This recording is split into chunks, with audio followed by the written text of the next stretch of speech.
Ya, ya.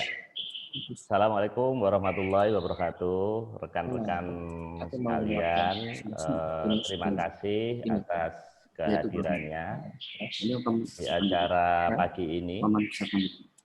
Jadi perkenalan dengan Pak Agus Mustafa ini unik. Kita sering membicarakan beliau karena buku-buku beliau ini kita anggap relevan sampai saat ini, terutama masa pandemi ini.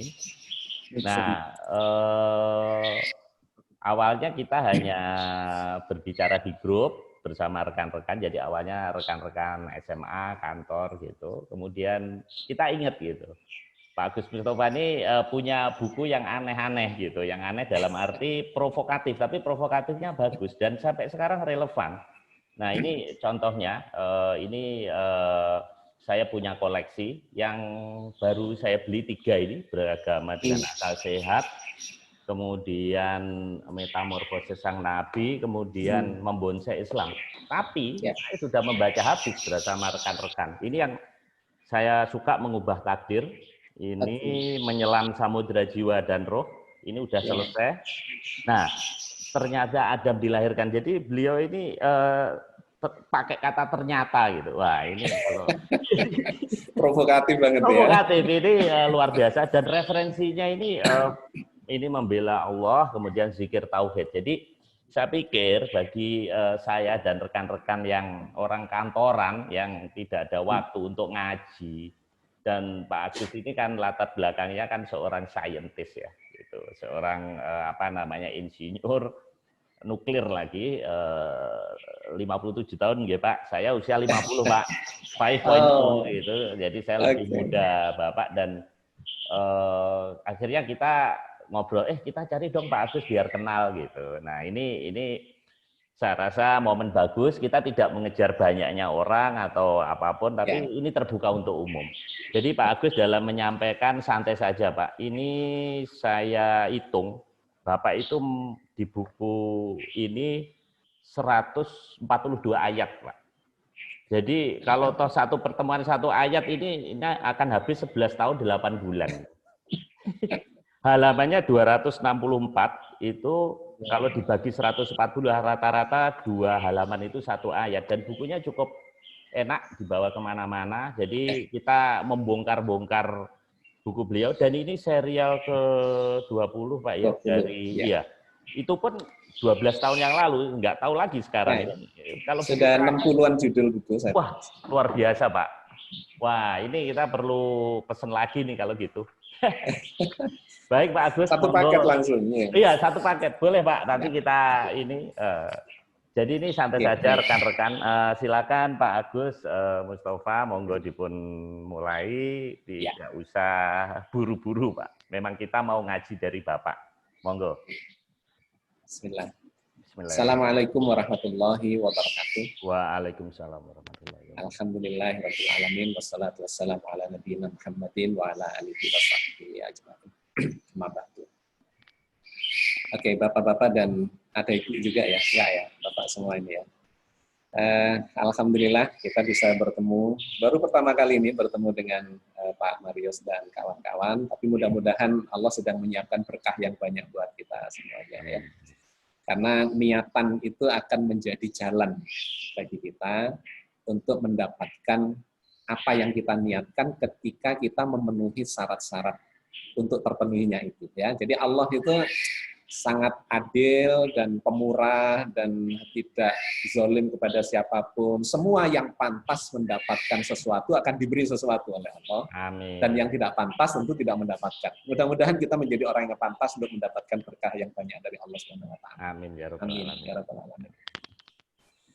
Oke, kita sudah ngobrol-ngobrol dengan Pak Marius beberapa waktu yang lalu dan berharap atau kita menginginkan untuk kajian ini bisa berlangsung secara kontinu gitu ya. Mudah-mudahan setiap bulan kita pas timingnya bisa dipertemukan Allah.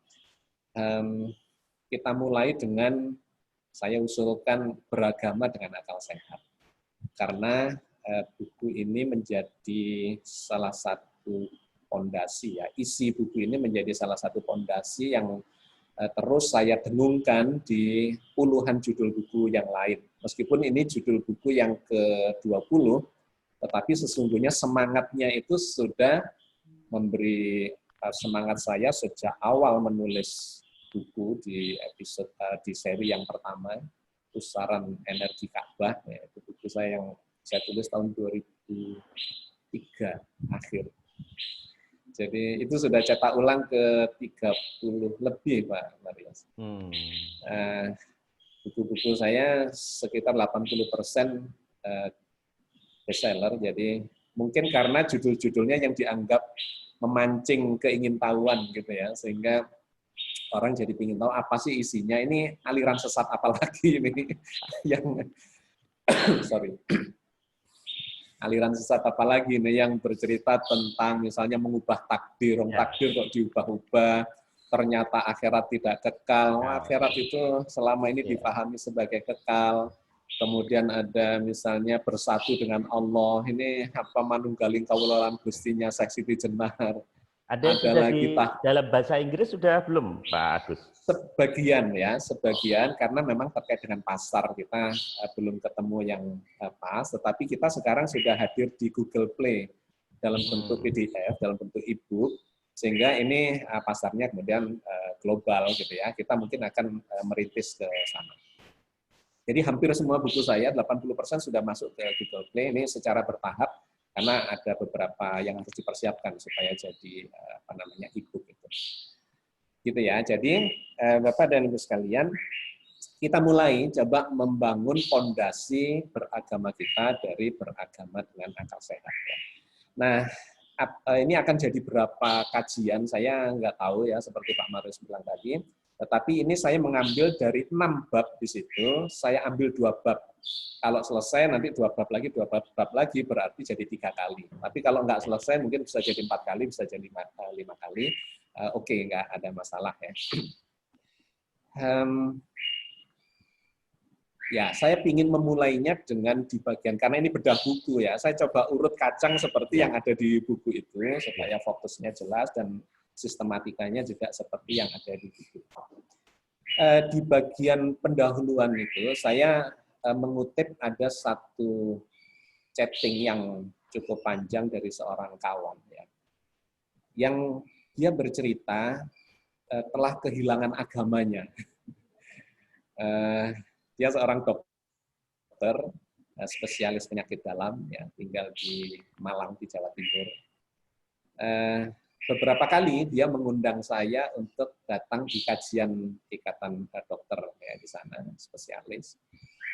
Tetapi kemudian baru beberapa kali pertemuan setelah saya beberapa kali mengisi itu, dia baru chatting saya, ada sesuatu yang rupanya dia tidak sadari bahwa dia telah memiliki buku saya. Ceritanya buku itu dikasihkan oleh mertua saya karena mertua saya ini sakit, waktu itu sakit ginjal dan kemudian dirawat oleh dokter yang spesialis ginjal, ya, beliau itu. Nah, satu ketika mertua saya menghadiahkan buku saya beberapa kepada dokter ini. Nah, kemudian setelah membaca itu, dia chatting panjang dengan saya, yang saya ingin membacakan itu karena saya muat juga di buku itu ya. Chatting seorang dokter yang merawat ayah mertua. Jadi isinya begini, Pak Agus, saya ingin berbagi pengalaman. Saya terlahir dari keluarga Muslim yang taat, keluarga suku Banjar. Kebetulan saya ini ada darah Banjar juga, gitu ya. Jadi bapak saya Banjar, ibu saya Jawa, Aceh. Jadi campur-campur lah Indonesia. Lahir di Malang. Kalau nggak salah Pak Marius lahir di Ponorogo ya? Betul Pak, betul. Iya, betul. Jadi dia ini keluarga suku Banjar. Biasa begitu katanya. Sampai setelah SMP, saya suka mendengarkan ceramah agama di Langgar. Langgar itu surau, ya, masjid kecil, atau di masjid, atau di televisi. Setelah itu tidak lagi. Waktu khutbah Jumat, saya cenderung tidur katanya. Karena merasa useless dan menyita waktu saya. Akal pikiran saya tidak terpuaskan dengan penjelasan mereka. Jadi ini semacam ada pemberontakan ya, pergulatan batin begitu, dari keluarga yang sebetulnya taat, tetapi ketaatan itu kemudian berangsur-angsur memudar seiring dengan usia bertambah.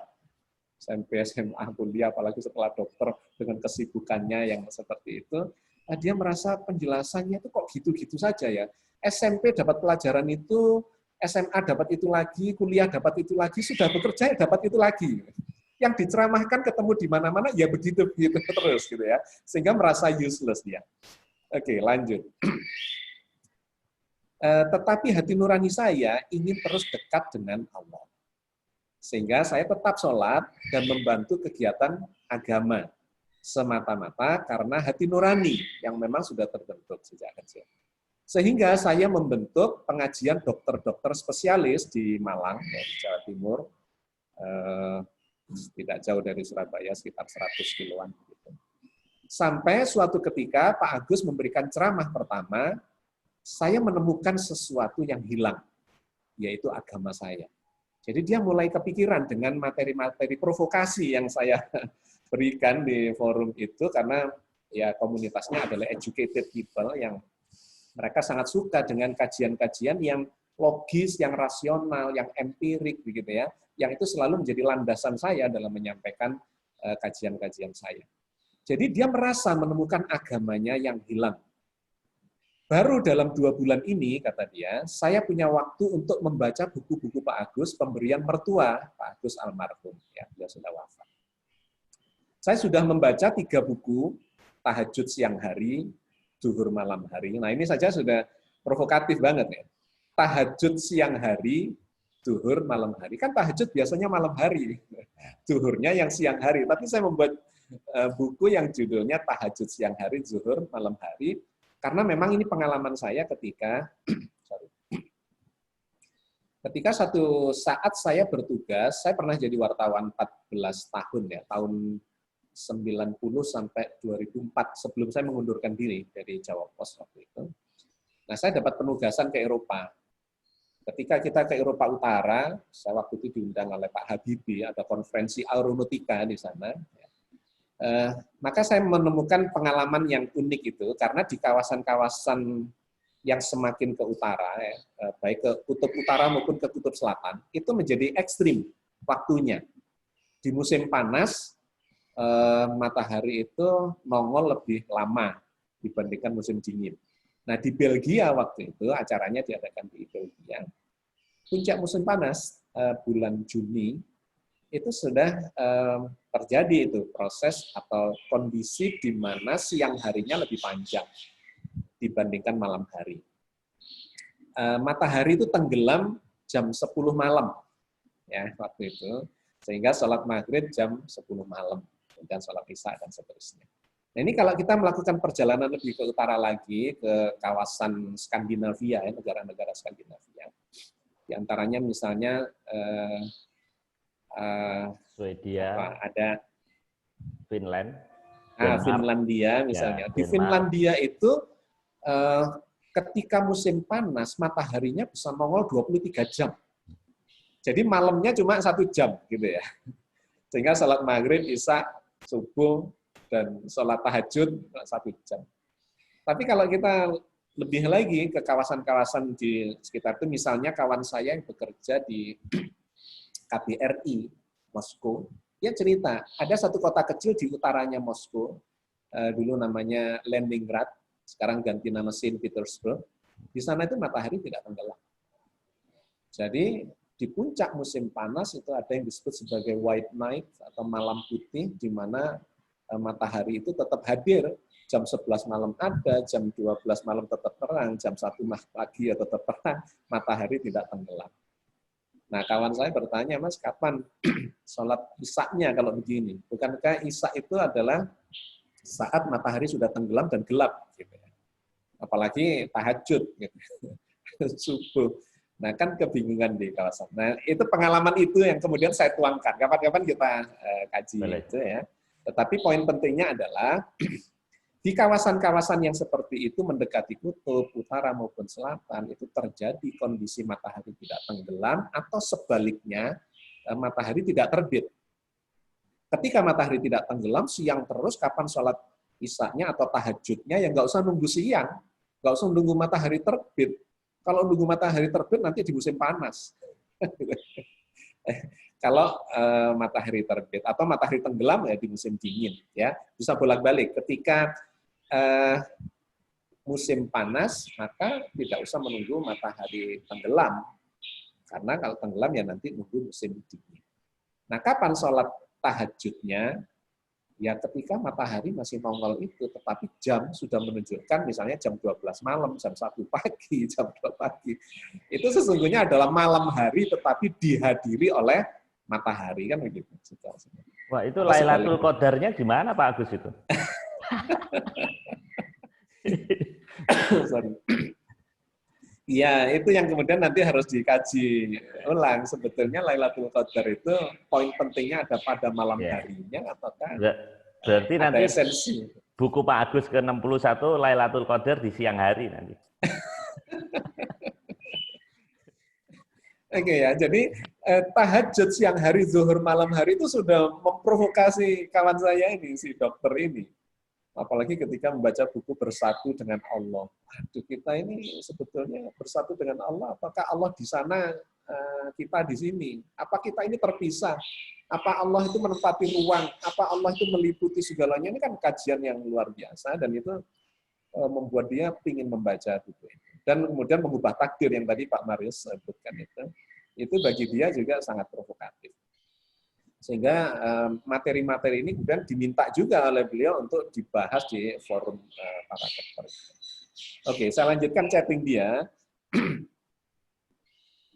Luar biasa, kata dia, kegelisahan intelektual saya terobati. Jadi memang mengalami kegelisahan itu karena selama ini dia merasa beragama kok begini-begini saja.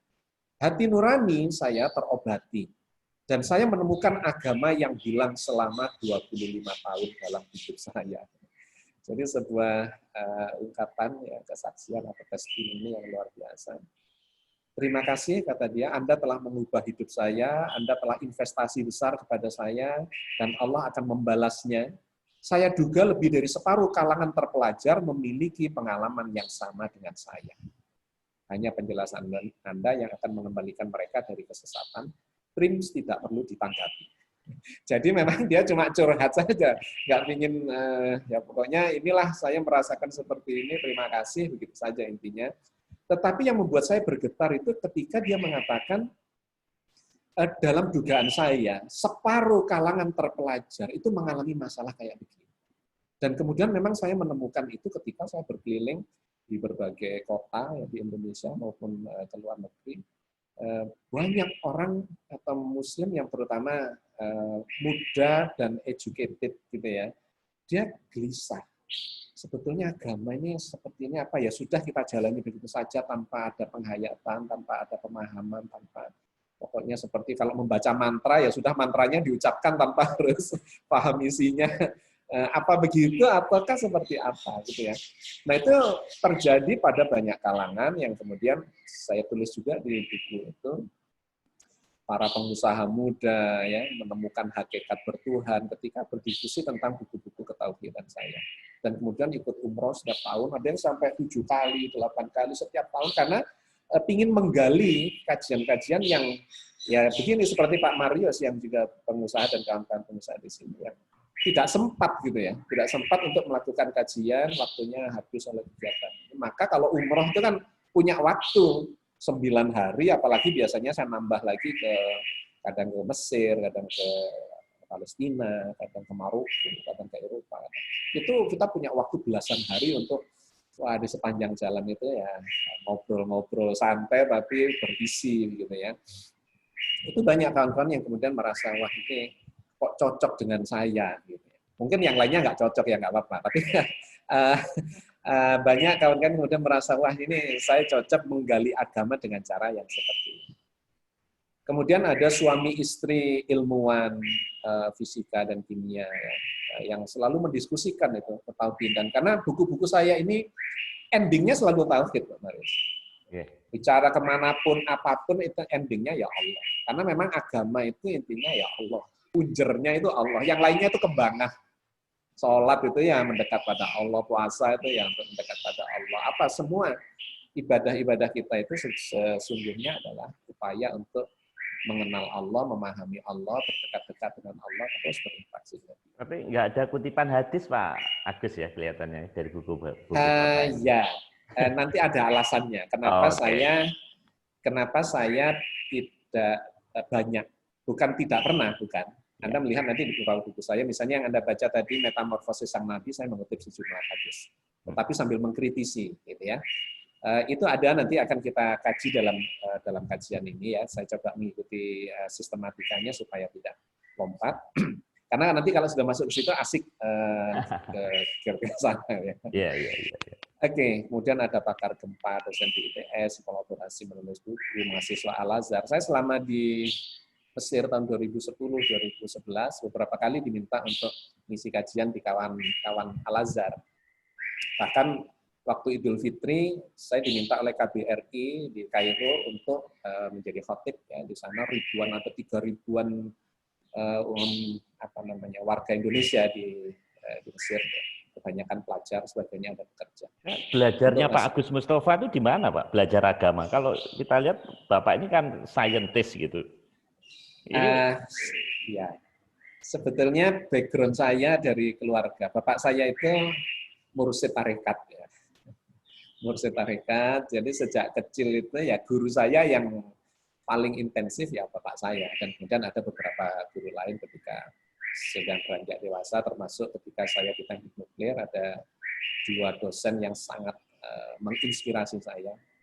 Salah satunya adalah Pak Sahirul Alim, beliau adalah hafiz Quran, tetapi juga ilmuwan. Gitu ya. Nah menariknya, ini kaitannya dengan pertanyaan jenengan. Beliau itu ngajar 2 mata kuliah. Satu mata kuliah kimia fisis, ya, kimia fisika. Yang kedua agama. Nah menariknya ketika di mata kuliah agama, isinya itu cerita tentang sains, tentang kimia fisika, tentang gitu. Tapi ketika bercerita atau di mata kuliah kimia fisis, ceritanya nyambung dengan agama gitu ya. Jadi luar biasa, itu sangat menginspirasi saya bahwa agama dan sains itu bukan sesuatu yang terpisah. Bahkan sains itu adalah ilmu alat gitu ya untuk memahami agama. Karena ayat-ayat Al-Qur'an itu ratusan ayat itu berisi ayat-ayat kauniyah, lebih banyak dari ayat-ayat fikih, Pak. Jadi perintah-perintah sholat, puasa, zakat, haji ya ayat-ayat fikih tentang peribadatan, ibadah makhluk. Itu kalau dijumlah tidak lebih dari 150 ayat. Tapi ayat-ayat ilmu pengetahuan, ayat-ayat kauniyah tentang jagat raya, tentang langit, tentang bumi, tentang bintang, gugusan bintang, galaksi-galaksi, matahari, bulan, dan seterusnya sampai di bumi itu sendiri, pepohonan, hewan, segala macam, itu jumlahnya 800-an ayat. Jadi saya salah satunya ini yang kemudian menginspirasi saya adalah beliau. Ya. Beliau hafiz Quran, mengeksplorasi Al-Quran secara saintifik, kemudian memadukannya atau dalam diri saya kemudian terpadulah pelajaran masa kecil saya ya dari bapak saya tentang tasawuf, tentang filsafat keagamaan, tentang ketauhidan dengan sains itu. Dan yang lainnya lagi ada Profesor Baikuni yang beliau tokoh Badan Tenaga Atom yang kemudian juga menginspirasi saya secara saintifik dan keilmuan. Nah, itulah yang kemudian menjadikan saya memiliki pola pikir yang saya sebut tasawuf modern itu, gitu ya. Jadi serial buku-buku saya itu semuanya ada subjudulnya di situ, serial diskusi tasawuf modern. Tasawufnya tidak klasik. Kalau tasawuf klasik itu sangat filsafati, gitu ya, menggunakan pendekatan-pendekatan kebahasaan dan ya, filsafat yang kemudian seringkali tidak berakhir dengan ending yang ketemu gitu. Karena kalau sudah filsafat itu patokannya agak ribet itu, nggak ketemu. Saya menggunakan patokan saintifik yang objektif sehingga bisa ketemu di antara orang-orang yang berbeda pendapat. Itu kalau sudah dikasih data empirik A gitu. Anda mau ngomong apa? Datanya kayak begini gitu misalnya ya. Itu simpulnya jadi ketemu. Bahkan dengan kawan-kawan ateis misalnya, yang agnostik atau yang ateis itu ketemu karena pendekatannya adalah pendekatan yang scientific. Ya itu platform itu sengaja saya pilih di sebagian besar buku saya, serial diskusi tasawuf modern. Tasawuf modernnya adalah kedalaman filsafat, ketauhidan, tetapi dengan pendekatan saintifik. Kemudian serial diskusi. Saya menyebutnya diskusi. Saya tidak pernah melakukan klaim kebenaran. Gitu. Oh iya betul, saya ada diskusi kalimat iya, itu selalu. ada. Ya, Ini 5 tahun 20 buku ini berarti 1 tahun bisa 4 buku. 4 buku. Satu buku Rata-rata itu cuma 3 bulan. Satu ya, buku ya. 3 bulan. Kalau 264 halaman berarti sehari 2,5 halaman. 2,5 halaman selama 5 tahun. Waduh, saya 1 buku pun nggak bisa nulis ini. Kalau dihitung dengan editingnya, sesungguhnya saya menulis buku itu 1 bulan, Pak Mario. 1 bulan itu menulisnya, kemudian ada proses-proses editing, proses cetak, ya dan sebagainya. Jadi 1 bulan menulis, 2 bulan itu proses produksinya.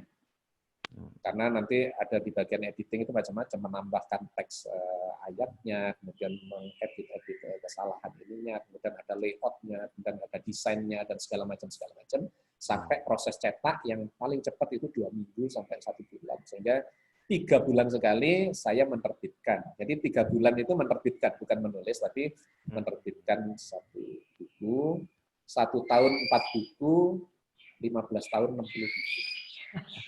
Luar biasa ini. Jadi malu ini dengernya saya. Tapi ya nggak tahu lah ya, setiap kita memiliki plus minus gitu ya. Mungkin ya saya dititipi ini, mungkin Pak Marius dititipi yang lain lagi, kawan-kawan yang lain juga dititipi yang lain lagi. Poin pentingnya adalah pokoknya kita bermanfaat aja gitu ya dengan apa yang dititipkan oleh Allah. Baik. Oke ya. Jadi sampai di sana, di mana tadi? Oke. Saya ditanya dari mana sebetulnya pemikiran itu ya. Jadi background saya dari keluarga tasawuf, kemudian dapat sentuhan polesan dari dosen-dosen, dari guru-guru saya yang ada beberapa. Oke. Jadi ini diskusi dan ini tidak ada klaim kebenaran. Monggo mungkin saya bisa salah, silahkan dikoreksi. Mungkin data-data saya sudah tidak update gitu ya, silahkan diupdate. Atau mungkin argumentasinya kurang logis atau apapun lah. Kita sharing-sharing saja kok. Saya juga bukan siapa-siapa dan seringkali saya ini disebut ustadz, saya bilang saya bukan ustadz kok. Saya ini bukan ustadz. Saya ini cuma orang Islam yang pingin ya ngikuti cara Rasul dan Rasul mewariskan kepada kita Al-Qur'an dan kemudian mengatakan balighu anni walau ayat, sampaikan dariku meskipun cuma 1 ayat. Ya begitu saja. Tidak ada saya merasa punya otoritas tertentu sehingga yang lainnya salah, saya yang benar, nggak ada. Karena itu buku saya selalu saya tulisi serial diskusi. Ini diskusi. Gitu ya Pak Meres, supaya kita tahu apa namanya kajian kita ini sebetulnya seperti apa. Ya. Saya tidak pernah mengklaim siapa itu. Tetapi argumentasi saya bikin sekuat mungkin, ini dalilnya, ini logikanya, ini data empiriknya, ini gitu ya, analisanya dan sebagainya. Oke. Kita lanjutkan. Jadi manusia adalah makhluk berakal, sudah pasti, dan Al-Qur'an menyebut itu berkali-kali. Cuman sekarang masalahnya ketika kita ingin beragama dengan akal sehat, kita harus definisinya harus sama dulu kan gitu ya. Kalau definisinya kemudian nggak sama, ya kita nanti silih genje istilahnya tidak ketemu di satu titik. Akal itu apa? Gitu ya. Akal, karena kita bicara agama, maka sumbernya harus diambil dari sumber yang paling otoritatif dari agama ini, yaitu Al-Qur'an. Karena kalau kemudian kita menyebut akal itu mengikuti definisi umum, ya orang awam dan siapapun, akal adalah wah enggak ketemu nanti gitu ya. Nah, apakah akal itu dari kata memang bahasa Arab aqala yaqilu itu verb ya, apa namanya, kata kerja yang artinya memahami. Aqala yaqilu. Kalau didefinisikan kurang lebih adalah seluruh potensi kecerdasan yang bisa digunakan untuk memahami. Jadi kuncinya adalah bisa digunakan untuk memahami realitas. Meliputi pikiran atau intelektual dan perasaan atau emosional. Jadi, menurut Al-Quran, nanti saya tunjukkan ayatnya, yang disebut berakal itu adalah orang-orang yang bisa menggunakan intelektualitasnya, kecerdasan intelektualnya, dan kecerdasan emosionalnya untuk memahami masalah-masalah yang ada di sekitarnya. Pada dirinya, pada lingkungannya, bahkan kemudian ya agamanya, kitabnya, dan sebagainya, dan sebagainya. Itulah yang disebut sebagai akal, ya, proses memahami. Nah, kalau di breakdown lagi, intelektual, kecerdasan intelektual itu terdiri dari apa? Itu terdiri dari logika, rasionalitas, memori, dan kemampuan menganalisa. Itu poin yang satu. Jadi berakal adalah punya kemampuan intelektual yang logikanya benar. Itu ada ilmunya, ilmu logika. Kalau logikanya nggak benar, ya kita nggak dapat, nggak ketemu. Jadi ketika seseorang mengatakan ini nggak logis, ya itu ada ilmu logika tentang kemudian rasionalitas dan kemampuan menganalisa. Nah, sedangkan kecerdasan emosi itu kaitannya dengan penghayatan. Kadang-kadang kita memahami sesuatu itu nggak logis, nggak rasional, tapi merasakan. Nah, gitu ya. Jadi perasaan itu juga bisa digunakan untuk memahami.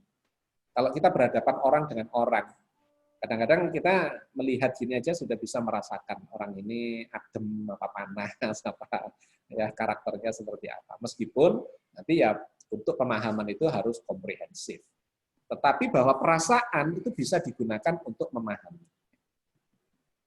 Penghayatan, perasaan, empati, kesabaran, keikhlasan, kerendah hatian, kasih sayang dan sebagainya itu adalah kecerdasan emosi.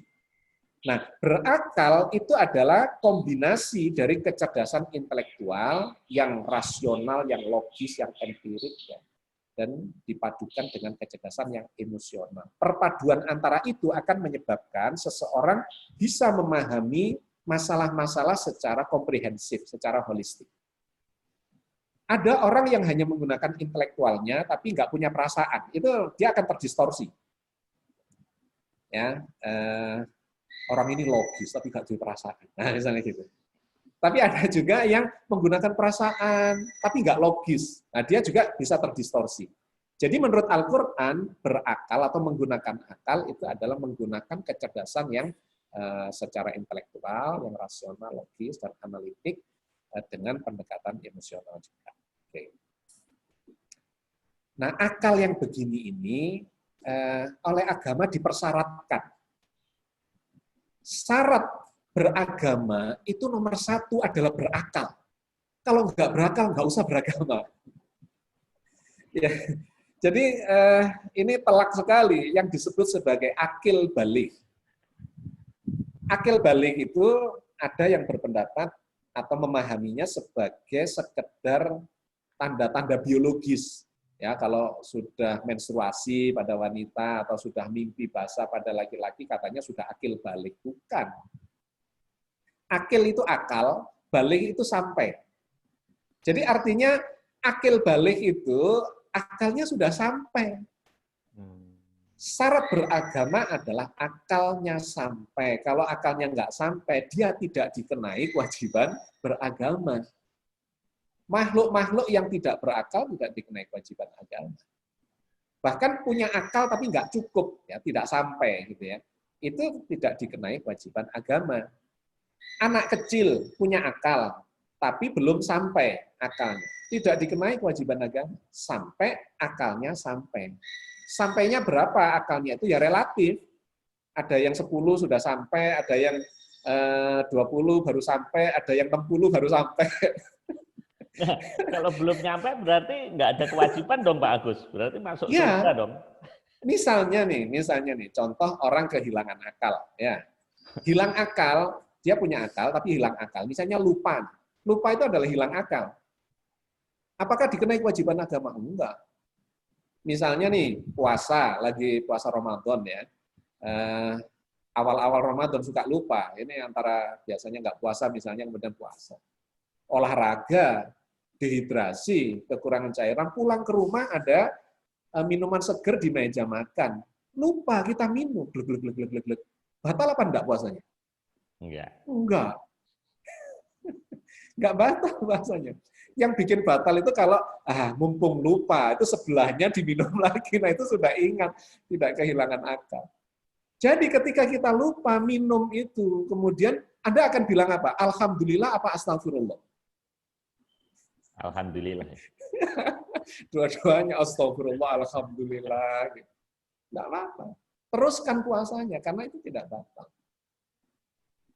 Yang membuat lupa itu bukan kita, Allah. Mungkin Allah melihat kasihan nih anak ini atau orang ini dehidrasi nih kalau nggak dikasih minum. Dibikin lupa sama Allah, kemudian jadilah kita lupa. Pingsan, nggak dikenai kewajiban agama. Bangun kesiangan. Anda sholat apa enggak? Sholat subuh enggak? Sholat atau sholat? Waduh kesiangan nih. Semalaman nggak bisa tidur banyak segala macam. Kemudian bangun kesiangan, ambil wudhu, sholat, ya Allah mau nampun ya Allah, kesiangan. Nggak apa-apa. Asal jangan besoknya begitu, lusa begitu. Nah itu karena itu kebiasaan, kelakuan. Gitu ya. Hilang akal. Mati suri atau koma, nggak apa-apa. Gila. Pokoknya hilang akal, sementara maupun permanen, dia tidak dikenai kewajiban agama. Loh, terus gimana Pak? Ya terserah Allah. Allah yang akan memberikan nilai pada kita, karena yang memang seluruhnya ini adalah Allah. Jadi, akal itu adalah menjadi poin penting. Yang dikenai kewajiban beragama, dan syarat pertama beragama adalah makhluk-makhluk atau orang-orang yang memiliki akal. Begitu akal itu hilang, sementara maupun permanen, maka tidak lagi dikenai kewajiban agama. Nah, akal ini sama Allah di dalam Al-Quran, waduh dalam banyak ayat, dalam puluhan atau mungkin ratus ayat, didorongkan kepada kita. Bahkan ada ayat yang mengatakan Allah itu marah kepada yang tidak menggunakan akalnya dalam beragama. Di dalam surat, ada beberapa, dalam surat Ali Imran 7 ya penutupnya, itu ayat itu bercerita tentang turunnya Al-Quran. Ada ayat muhkamat, ayat mutasyabihat, kemudian orang-orang yang sesat hatinya suka mengambil sebagian saja dari ayat-ayat yang mutasyabihat, ditakwil-takwili sakar dewi. Tapi orang-orang yang ilmunya mendalam itu mengambil seluruh ayat-ayat Al-Quran itu secara tematik untuk dipahami. Ya, jadi memahami Al-Quran itu nggak boleh sepotong-sepotong. Mengambil satu ayat menyimpulkan. Terus teman kita yang lain mengambil ayat yang lain menyimpulkan. Wah ini bisa gegeran ini. Ya. Apalagi kalau musim pemilu gitu ya, pilkada atau pemilu nasional.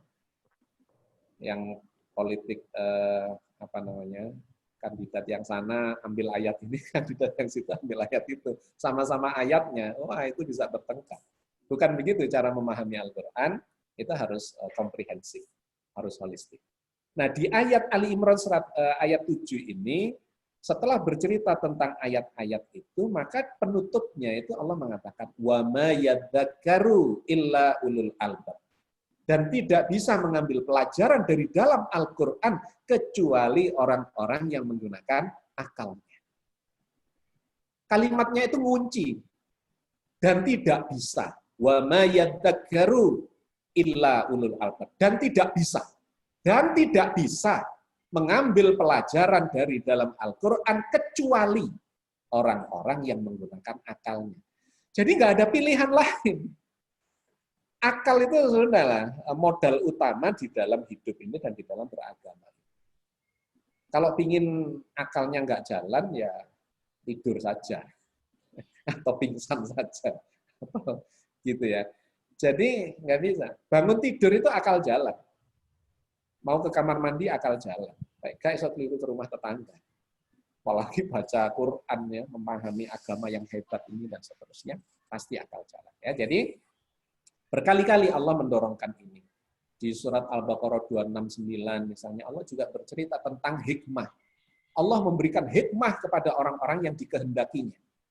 Terus penutupnya, wa ma yadzakkaru illa ulul albab, dan tidak bisa mengambil pelajaran, mengambil hikmah dari segala macam pelajaran yang di Quran maupun yang di Jagat Raya ini, kecuali orang-orang yang menggunakan akalnya. Jadi telak sekali, karena itu saya sebut buku ini, ya, buku Beragama dengan Akal Sehat ini menjadi fondasi sesungguhnya bagi kajian-kajian yang lainnya di buku-buku yang berbeda. Atau setidak-tidaknya bukan bukunya, melainkan konsep, ya, bahwa beragama itu harus menggunakan akal sehat, itu menjadi fondasi. Oke. Allah marah kepada yang tidak menggunakan akal. Wa yaj'alu rijsa 'alal ladzina la ya'qilun, begitu. Allah mengatakan, Allah marah kepada orang-orang yang tidak menggunakan akal. Jadi hanya yang berakal lah yang bisa mengambil pelajaran. Kalau sudah begini, maka ya ini firman Allah. Berarti memang ya proses beragama tidak bisa tidak, harus menggunakan akal. Kawan saya bilang, Mas, jangan menggunakan akal, Mas. Akal itu terbatas, karena itu jangan menggunakan akal untuk memahami agama. Kalimat itu salah apa benar? Salah menurut saya. Akal kita terbatas benar, tetapi begitu disambung dengan karena itu jangan menggunakan akal untuk memahami agama, menjadi salah. Itu sama dengan saya mengatakan begini, penglihatan saya terbatas, ya, jauh nggak kelihatan, terlalu dekat nempel di mata nggak kelihatan, di balik dinding nggak kelihatan, gelap nggak kelihatan, terang juga, terlalu terang juga nggak kelihatan. Penglihatan saya terbatas, karena itu jangan menggunakan mata untuk memahami sekitar. Salah apa benar? Ya salah dong kalimat begini.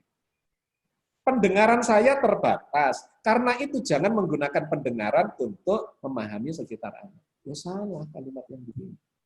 Akal kita terbatas, karena itu jangan menggunakan akal untuk memahami segala sesuatu. Ya salah dong kalimat kayak begini. Bahwa akal terbatas, iya, penglihatan terbatas, iya, segala macam manusia memang terbatas. Tetapi itulah alat yang diberikan oleh Allah untuk memahami segala sesuatu. Harus digunakan. Ya, jadi ini poin yang sangat mendasar, yang sangat penting, yang selalu saya tekankan bahwa beragama ini, belajar Al-Quran itu, ya, belajar segala macam hikmah, baik yang qauliyah itu tekstual, ya, kata qaul itu artinya ucapan, firman.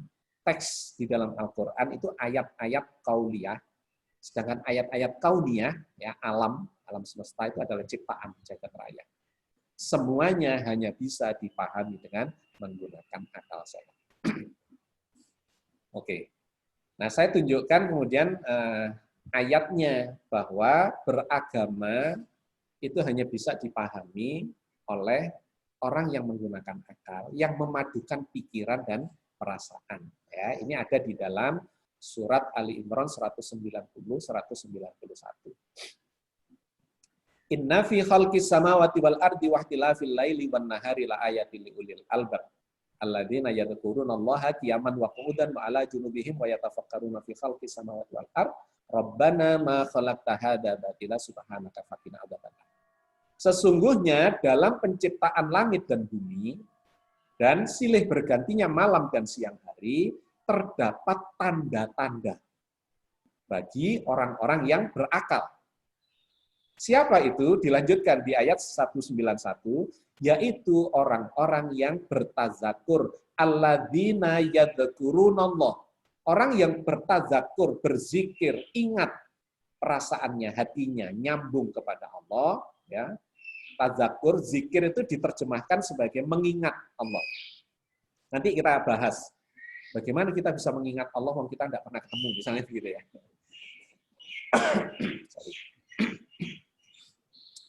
Orang berakal adalah orang-orang yang bertazakur, mengingat Allah dalam keadaan berdiri, dia ingat Allah, duduk ingat Allah, berbaring ingat Allah. Wa yatafakkaruna fi khalqis samawati wal ard. Tapi dia juga bertafakur. Kalau ini tazakur, kalau ini tafakur. Tafakur itu berpikir ilmiah, logis, rasional, empirik, analitik, ya, tadi yang kita bahas di depan. Itu namanya tafakur. Apa yang ditafakuri? Tentang penciptaan langit dan bumi. Jadi ketika kita berinteraksi dengan makhluk Allah, jagat raya dan segala isinya, yang dilakukan adalah tafakur. Tapi ketika kita berinteraksi dengan Allah, yang dilakukan adalah tazakur, zikrullah. Ya, ini poin penting. Allah itu tidak bisa dipikirkan dalam arti nggak cukup pikiran kita, ya, tapi menghantarkan. Pikiran kita akan menghantarkan untuk berinteraksi dengan Allah. Tapi saat kita berinteraksi dengan Allah, itu yang terjadi adalah zikrullah. Itu menggunakan perasaan, menggunakan penghayatan, menggunakan akhlakul karimah. Pendekatannya akhlak, ya itu dirasakan. Nanti kita bahas lebih dalam kalau perlu diperjelas. Jadi poin pentingnya adalah orang berakal itu orang yang memiliki kecerdasan emosional, penghayatan, perasaan, dan kecerdasan intelektual untuk memahami segala ciptaan Allah dengan cara bertafakur. Tentang penciptaan langit dan bumi itu sudah segala macam jagat raya. Sampai dia mendapat kesimpulan, Rabbana ma khalaqta hadza batila. Ya Tuhan kami, tidak ada yang sia-sia yang Engkau ciptakan ini. Seseorang yang bertafakur sampai mendapat kesimpulan bahwa semua ini tidak sia-sia. Itu artinya seorang ilmuwan hebat. Hanya orang yang cerdas, yang berilmu, yang bisa mengatakan semua ini nggak sia-sia. Misal, ada nyamuk, dia bisa mengatakan nggak sia-sia nyamuk ini diciptakan Allah. Itu pasti orang yang paham tentang nyamuk. Kalau ada orang nggak paham tentang nyamuk, kemudian ada nyamuk lewat, dia bilang nyamuk ini nggak sia-sia, nggak make sense gitu ya, nggak make sense, nggak paham tentang nyamuk kok dia bilang tentang nyamuk yang tidak sia-sia. Nyamuk itu karena nyamuk berdirilah industri ya, pabrik-pabrik obat nyamuk. Karena nyamuk dokter-dokter dapat rezeki dari orang yang sakit demam berdarah misalnya malaria dan seterusnya. Karena nyamuk itu banyak sekali yang bisa kemudian memperoleh manfaat, tidak sia-sia. Nyamuk lalat, tidak sia-sia lalat itu. Wah, itu ceritanya panjang juga. Sampai ada seorang kawan saya yang doktor di bidang aeronautika membahas tentang lalat, subhanallah. Kata Al-Quran, lalat itu lebih sulit ditangkap dibandingkan nyamuk. Kenapa? Karena desain aeronautikanya itu, nyamuk itu relatif lebih streamline, lebih panjang dan terbangnya ya lebih monoton lah ya manuvernya dibandingkan lalat. Lalat itu wah begitu. Itu begitu dibahas secara desain aeronautika, masya Allah.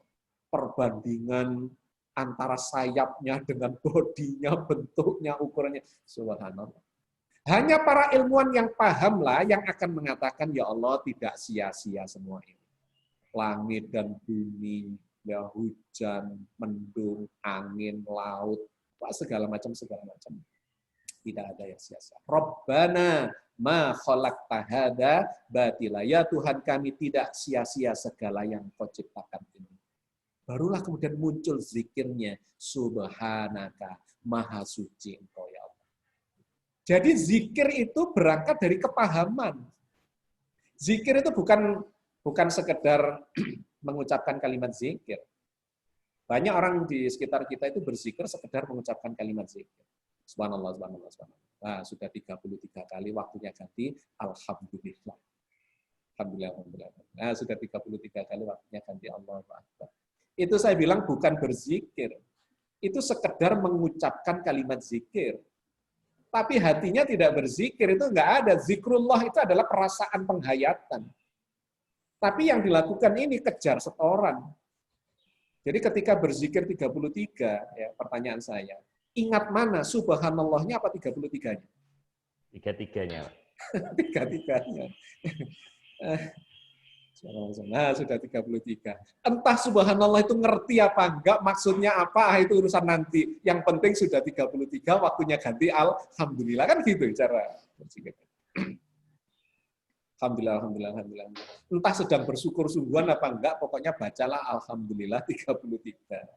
100, 1000, dan seterusnya. Itu saya sebut bukan berzikir. itu sekedar mengucapkan kalimat zikir, kejar setoran. Nah, Al-Quran nggak begitu mengajarkannya.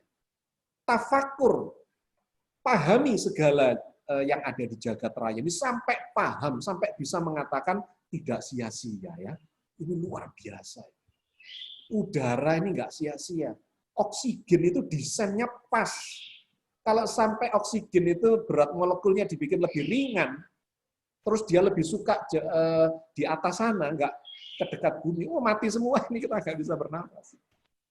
Berat molekulnya itu dibikin pas dengan gravitasi bumi supaya dia itu lebih suka di dekat permukaan bumi dan kita bisa bernafas, hewan bisa bernafas, dan sebagainya.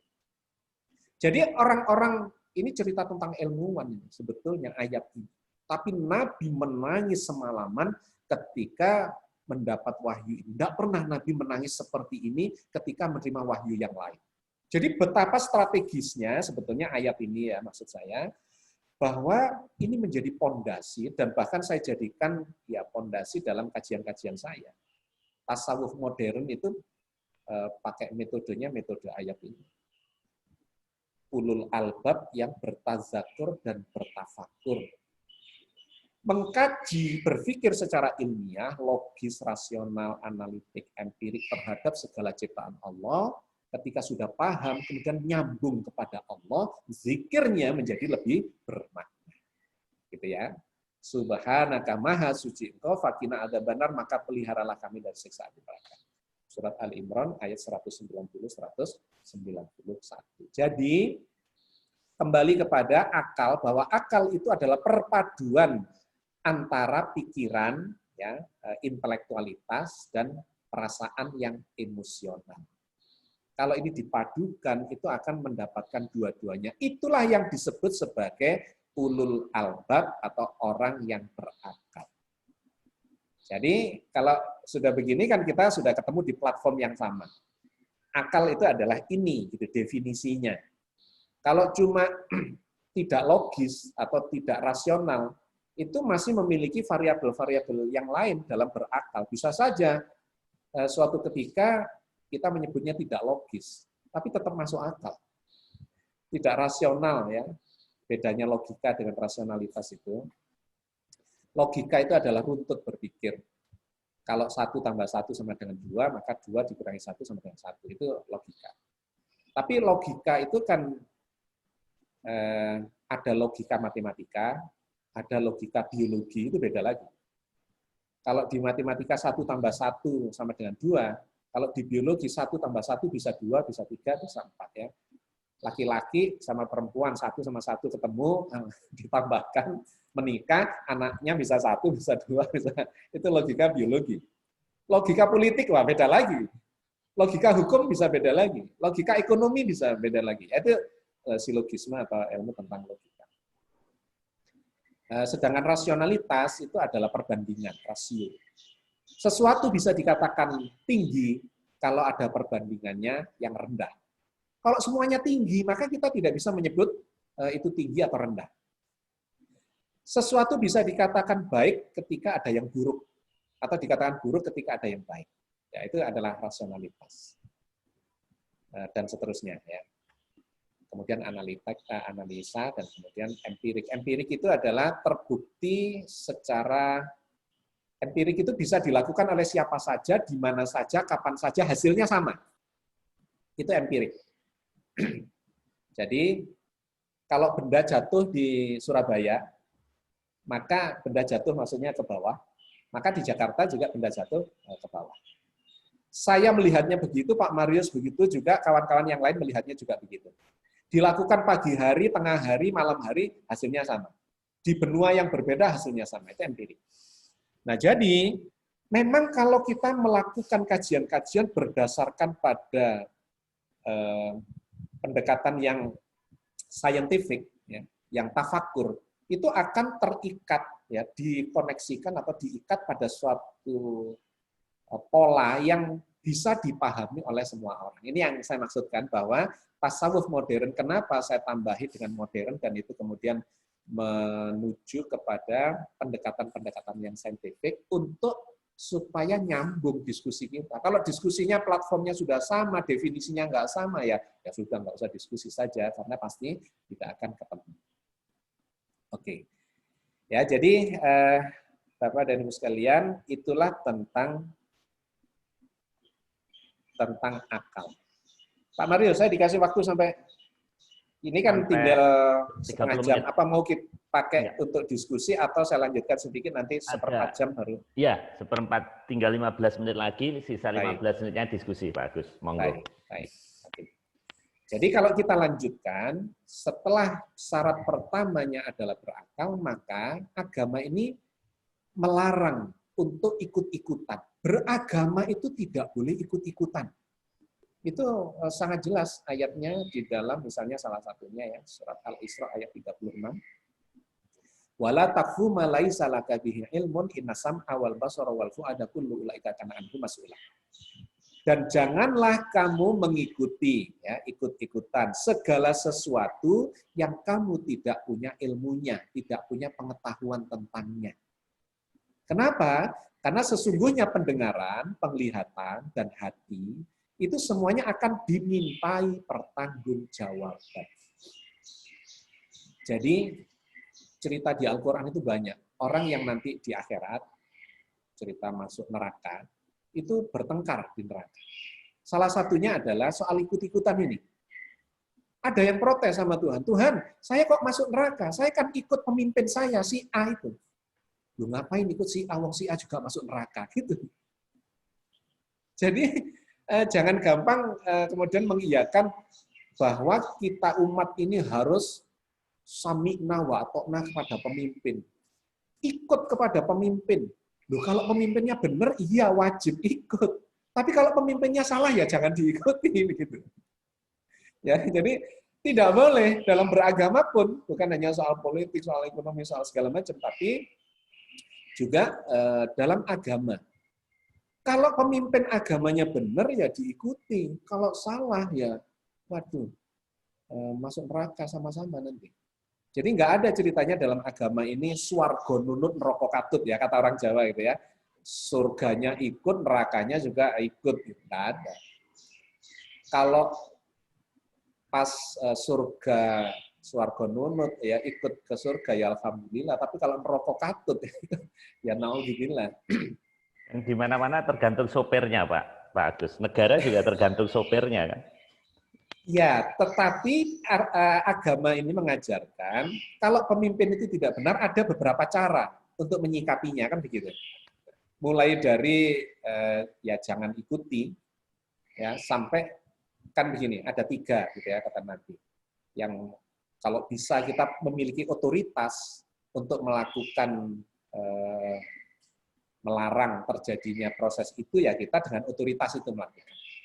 Tapi kalau enggak, ya dengan kalimat lah, dengan kita menyampaikan kepada siapapun bahwa enggak benar ini. Dan yang ketiga, kalau tetap saja dijalankan dan kita tidak punya otoritas, tidak bisa mempengaruhi pendapat orang lain, maka hati kita tetap menolak. Enggak, saya enggak mau ikut-ikutan. Kan itu sikap yang diajarkan dalam agama ini. Kenapa? Karena kata ayat ini semuanya akan dimintai pertanggungjawaban. Ditanya, dulu ikut ya pemimpinnya ini. Saya tidak setuju Tuhan. Meskipun saya tidak bisa mengubah keadaan, tapi saya tidak setuju. Ya sudah, tanggung jawabnya. Nah, gitu kan. Janganlah kamu mengikuti segala sesuatu yang kamu tidak mempunyai pengetahuan tentangnya, karena sesungguhnya pendengaran, penglihatan, dan hati semuanya akan dimintai pertanggungjawaban. Jadi saya kira ini poin-poin penting ya yang sangat mendasar di dalam Al-Quran, bagaimana kita harus bersikap. Tidak boleh ikut-ikutan. Nah, makanya jangan hanya ikut-ikutan tradisi. Ini tradisi apapun, kita harus tetap melihat itu, karena ini diingatkan juga dalam Al-Quran. Dan apabila dikatakan kepada mereka, ikutilah apa yang diturunkan Allah, mereka menjawab, tidak, kami hanya akan mengikuti apa-apa tradisi yang sudah dikerjakan oleh bapak-bapak kami, oleh pendahulu kami, oleh nenek dulu saya, nenek dulu juga sudah begitu, ya. orang tua saya juga begitu, orang-orang sekitar saya begitu, terus saya mestinya begitulah. Enggak. Karena kayak ayat berikutnya ini mengatakan, apakah mereka akan mengikuti juga walaupun setan mengajak mereka ke dalam siksa api neraka yang menyala-nyala. Jadi sangat clear Al-Quran itu setiap diri bertanggung jawab atas apa yang dilakukannya. Waktu pengadilan akhirat itu datangnya nggak rombongan kita. Ya, orang tua dengan anak sendiri-sendiri. Nggak ada orang tua, ayo kita ngadep Allah pengadilan bareng-bareng, nggak ada. Orang tua sendiri, anak sendiri. Suami dengan istri, suami sendiri, istri sendiri. Pemimpin dengan yang dipimpin, pemimpinnya sendiri, yang dipimpin sendiri. Nggak ada lagi, kan saya dulu ikut itu. Itu kan dia juga sudah menerima balasannya. Terus kita mencari argumentasi atau mengemukakan argumentasi, kan saya ikut dia dong yang bertanggung jawab. Loh enggak lah. Dia bertanggung jawab, kita juga bertanggung jawab begitu. Ya, jadi ini kalau kita sudah mengikuti pola yang diajarkan Al-Qur'an, menggunakan akal sehat kita, maka kita menjadi hati-hati, menjadi waspada. Bagaimana seharusnya bersikap. Ya, oke. Tidak boleh ikut-ikutan. Karena bisa disesatkan oleh setan. Sebagian mereka diberinya petunjuk, dan sebagiannya lagi sudah pasti kesesatannya bagi mereka.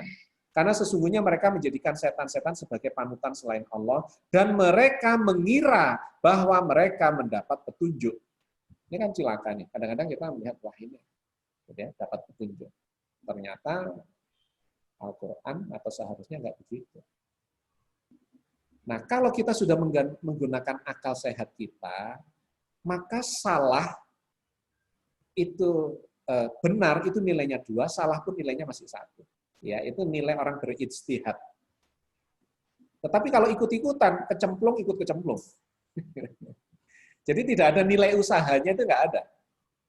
Nilai usaha, karena kita ini di hadapan Allah adalah usaha kita, bukan hasilnya.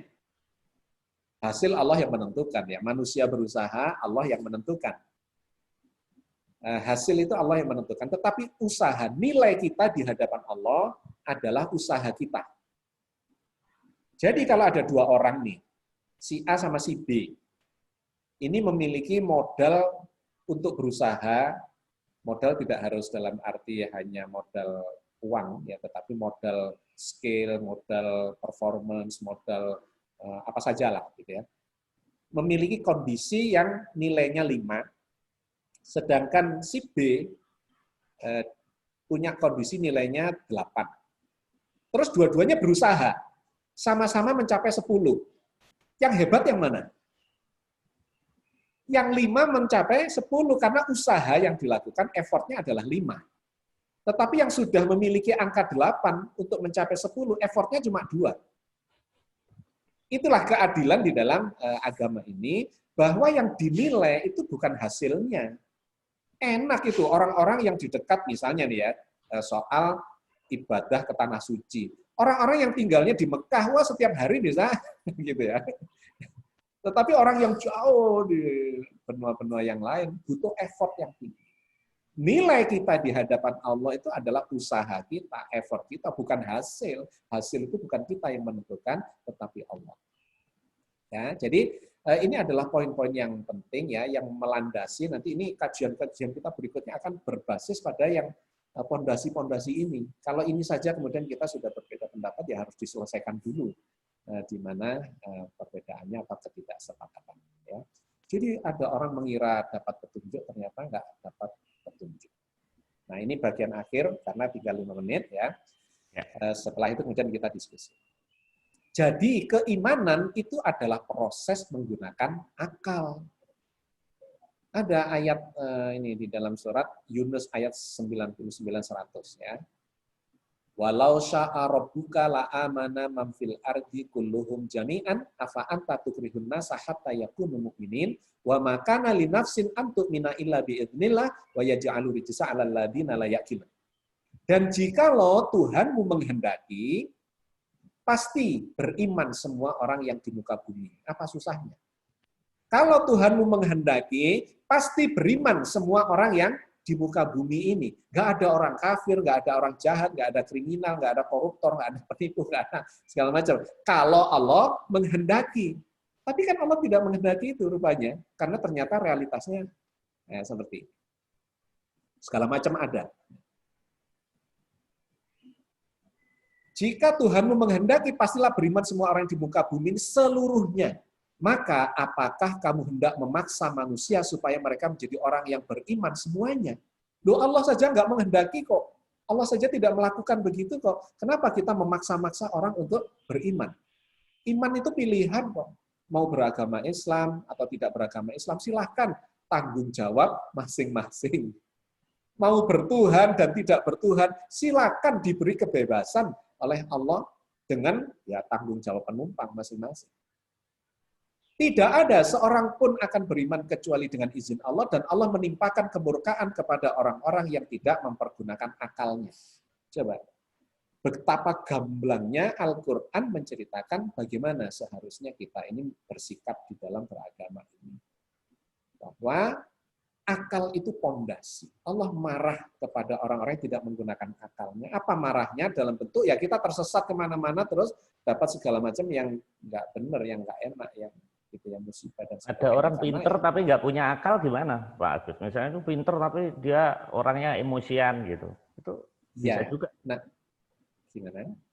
Orang pintar gitu, misalnya secara keilmuan pintar tapi dia tidak menggunakan akalnya gitu. Ya, itu kan akal itu makanya kita sepakati tadi, akal yang dimaksud, kesempurnaan akal itu adalah bukan hanya di segi intelektualnya saja, tetapi juga secara emosional. Ketika intelektualitas, kecerdasan intelektual dipadukan dengan kecerdasan emosional, maka itu menjadi kecerdasan spiritual. Ya, jadi ini sebetulnya yang maka itu tadi di awal saya sampaikan kita harus klik dulu platformnya apa yang disebut sebagai berakal. Dalam pemahaman umum, ya, maka berakal itu hanya mengarah kepada intelektualitas. Ya. Orang yang logis, yang rasional, yang pinter, ya, ilmuwan dan sebagainya. Tetapi dia tidak memiliki kemampuan bertazakur. Tazakur itu adalah kecerdasan emosi yang terkait dengan Tuhan. Nah, kalau ini tidak dapat, maka dia hanya sebagian saja. Sehingga ya pantaslah kalau kemudian dia ya salah jalan dikarenakan belum menggunakan potensi kecerdasannya secara utuh, secara holistik. Baik, Pak Agus. Ini waktu sudah habis. Tinggal 15 menit. Kita isi dengan diskusi. Gimana, Pak Agus? Monggo, silakan. Terima kasih. Ini di close saja mungkin, Pak Agus. Ini. Baik. Ya, sharing screen-nya. Baik, rekan-rekan, terima kasih atas atensinya. Memang kalau saintis itu beda ya jelasinya ya. Memang kita nggak berasa sudah hafal Al-Quran tapi nggak mau dibilang Ustadz. Yep. Pak Agus ini memang aneh ini. Ini kita isi diskusi. Halo Pak Dedi. Ya. Kita buka forum diskusi. Monggo rekan-rekan yang tergabung.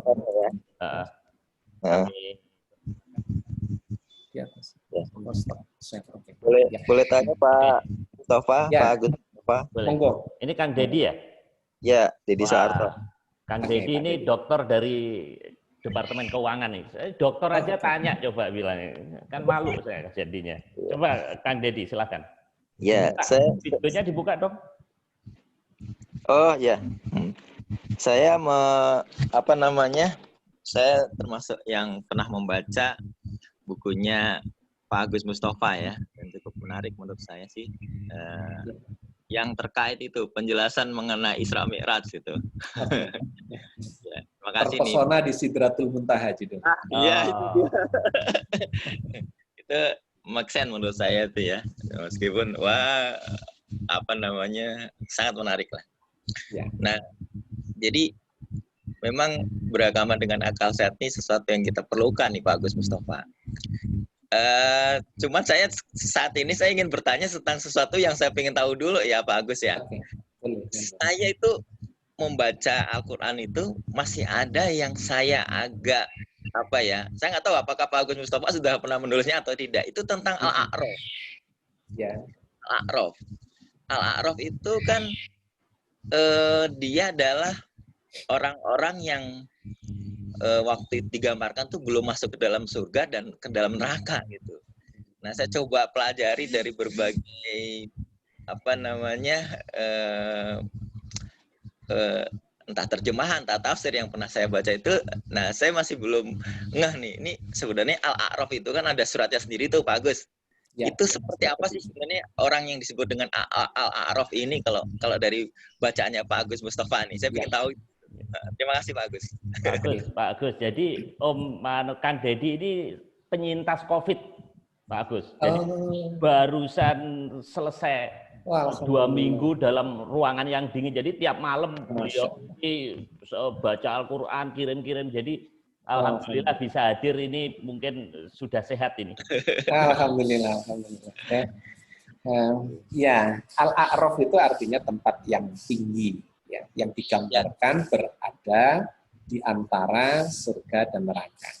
Ya. Ini kalau mau digambarkan, nanti kita perjelas pada kajian yang lain bahwa sesungguhnya akhirat itu menurut Kang Deddy di bumi atau entah di mana?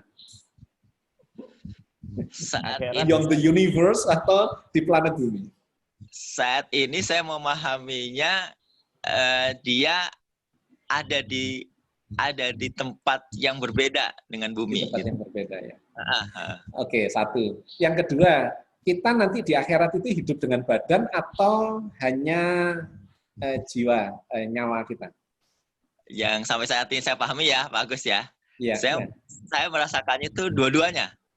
Sama seperti kayak sekarang posisi kita begini gitu, sebayangan saya begini. Berarti ada pakai physically ya. Ya. Nanti kita kapan-kapan bahas secara ini, tetapi poinnya adalah sesungguhnya kehidupan akhirat itu kata Al-Quran terjadi di bumi. Oh, bumi ya. Di planet bumi. Cuman buminya yang memang kondisinya sudah berbeda. Oh iya. Karena sudah direnovasi untuk sesuai dengan kehidupan akhirat. Ya, ini baca misalnya di surat Ibrahim ayat 48. Yauma tubaddalul ardu ghairal ardi was samawati wa barazu lillahil wahidil qahhar. Pada hari ketika diganti bumi ya yang sekarang ini dengan bumi yang berbeda tetapi bukan yang baru. Karena apa? Nantinya badan kita itu akan dibangkitkan dari dalam kuburan kita. Ya. Kalau bumi yang lama hilang, kemudian ganti sama sekali baru, kuburannya ikut hilang. Maka sesungguhnya logika kita akan mengatakan bahwa bumi yang lama di mana kuburan kita masih ada, itu sudah diperbarui, diperbaiki, direnovasi sehingga sesuai untuk kehidupan akhirat. Oke. Ya, nanti di sanalah proses terjadi mulai dari kiamat, kemudian dibangkitkan, kemudian hari pengadilan, kemudian dikasih balasan. Nah, balasan ini digambarkan oleh Al-Quran, digiringlah orang-orang yang pantas, yang ahli surga dan ahli neraka ke tempatnya masing-masing. Yang pantas di neraka yaitu neraka, yang pantas di surga itu surga. Nah, di antara neraka dan surga itu ada tempat, bahkan di surga ini digambarkan Al-Quran bisa ngintip ke neraka. Ya, ya. Ya kan? Yang di neraka itu juga bisa melihat yang di surga. Ya. Bahkan ada digambarkan penghuni neraka itu minta air. Bu, aku dikasih air yang segar yang gitu ya, karena di sini airnya panas, di sini banyak batu-batu pijar, mahma ya, yang batu-batu pijar seperti itu. Yang kalau kita ambil kesimpulan secara keseluruhan, secara komprehensif, jannah, surga itu adalah tempat-tempat yang digambarkan tempat tinggi, yang dingin, yang banyak mata air. Nah, mata air itu tentu di tempat-tempat tinggi. Yang sungai-sungai mengalir di bawahnya. Yang subur, banyak pepohonan yang buah-buahannya rendah, yang dekat, yang gampang dipetik, dan seterusnya, dan seterusnya. Sedangkan neraka itu digambarkan sebagai jurang, di mana batu-batuan yang lebur karena panas. Yaitu bayangan kita adalah mahma. Banyak mahma di sana, ada pohon, tapi pohon yang tidak berbuah, melainkan buah yang berduri, yang disebut pohon zakum, misalnya, yang tidak bisa dimakan, dan sebagainya, airnya diminum panas, kalau diminum menghancurkan ususnya, dan seterusnya. Jadi sangat physically, Al-Quran menggambarkan tentang kehidupan surga dan neraka itu. Badannya adalah badan yang juga fisikal seperti ini. bukan hanya nyawa, bukan hanya ruhnya atau nyawanya saja, tetapi real seperti yang kita sekarang. Nah, di antaranya itu ada satu tempat yang tidak surga, tidak neraka. Noleh ke kanan misalnya melihat surga, noleh ke kiri melihat neraka. Ini yang orang-orang yang mungkin masih mengalami masalah tidak jelas ini pantasnya surga atau neraka yang masih bergantung, ya, digantung nasibnya, belum pantas surga atau belum pantas neraka. Yang Allah akan menyelesaikan itu karena ending dari semuanya itu adalah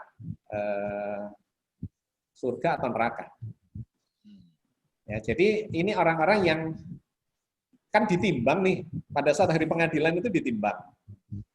Seberat zarah saja banyak pahalanya, maka tempatnya dia di surga, bukan di neraka. Seberat zarah saja banyak dosanya, kalau ditimbang, maka tempatnya di neraka, bukan di surga. Jadi agak berbeda dengan ada pendapat selama ini yang mengatakan bahwa orang berdosa itu masuk neraka, kalau sudah dicuci bersih dosa-dosanya dia pindah ke surga. Loh, ternyata nggak ada ayat itu. Ayat itu nggak ada. Yang ada adalah ketika pengadilan itu ditimbang dan Allah tidak akan merugikan sedikit pun amalan maupun dosa-dosa para hamba. Yang selisihnya cuma 1% bisa stres dong Pak Agus, 51. Nah maka itu, gitu. Iya, itu adalah bahwa apakah itu benar ada atau ya wallahu a'lam ya. Tetapi memang logikanya lantas begitu. Kata Al-Quran seberat zarah saja banyak pahalanya, dia pantasnya surga, tapi surga yang diandek-andekan ya, surga yang kelasnya paling rendah. Karena bertingkat-tingkat itu kenikmatannya, sedangkan yang banyak dosanya di neraka. Sampai kapan? Sampai lenyapnya langit dan bumi, itu kata Al-Quran. Itu saya di buku ternyata akhirat tidak kekal. Iya. Ya. Jadi fa'amal ladina satu fafinnari lahum fiha zafir wa sahik, orang yang celaka berada di neraka, khalidina fiha, kekal di dalamnya, madamati samawati wal ardu, sampai lenyapnya langit dan bumi. Kekal di dalamnya sampai lenyapnya langit dan bumi. Wah, itu luar biasa. Itu yang langit dan bumi itu usia lenyapnya itu miliaran tahun. Artinya kehidupan di neraka nanti miliaran tahun, yang di surga juga. Wa amal ladina su'idu fafil jannah, orang yang bahagia beruntung berada di surga. Berapa lama? Khalidina fiha, kekal di dalamnya. Sampai kapan? Madamati samawati wal ardu, sampai lenyapnya langit dan bumi. Ya, baca di surat Hud ayat 106 sampai 108. Itu ada cerita tentang itu, bahwa orang yang pantasnya neraka, ya neraka, ya surga, sampai diringkesinya langit dan bumi ini nanti dilenyapkan lagi, yang ada tinggal Allah, kan gitu ya. Oke, jadi kembali ke pertanyaan tadi bahwa memang ada posisi yang kanan kiri itu dan ada yang di tengah ini. Memang saya belum menemukan ayat yang memastikan lantas nasibnya akan seperti apa, tetapi itu kalau lihat dari berbagai ayat, endingnya itu kalau nggak surga ya neraka. Sehingga ini kayaknya ada orang-orang yang memiliki masalah sehingga masih ditangguhkan lah, gitu. Ditangguhkan untuk masuk ke neraka atau surga. Begitu Kang Deddy. Oke, matur nuwun Pak. Baik, terima kasih Kang Deddy. Ada rekan lain, masih ada 5 menit? Ada Pak. Assalamualaikum warahmatullahi wabarakatuh. Waalaikumsalam warahmatullahi wabarakatuh. Assalamualaikum Pak Agus. Waalaikumsalam. Saya termasuk yang pencinta ini, bukunya Pak Agus. Alhamdulillah. Alhamdulillah. Kita ketemu di sini. Iya. Yang mau saya tanyakan ini Pak Agus, terkait dengan pahala. Pahala itu apa sebenarnya? Apakah pahala itu ketika kita melakukan sholat itu nilai pahalanya ada? Padahal sebenarnya kalau nggak salah ya, sholat itu kan sarana kita untuk mendekatkan diri kepada Allah. Kemudian juga berpuasa itu kan untuk melatih diri, ya Pak. Apakah itu ada pahalanya?